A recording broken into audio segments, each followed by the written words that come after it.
Hello guys, welcome to my channel. Today we are going to see how to fix Internet Download Manager error. The server replies that you don't have permission to download this file. HTTP 1.1 403 forbidden in Windows 11, 10, 8 and 7.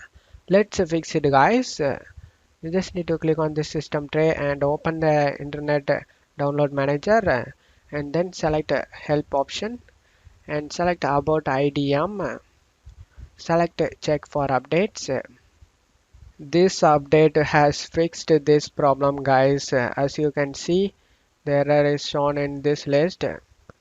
Resolved that problem, caused 403 forbidden error.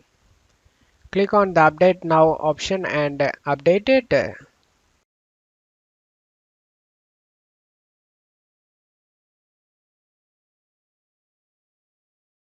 After getting update done, you just need to select finish. Now your problem should be fixed guys. And that's it for today's video guys. Give me a like and subscribe. Thank you.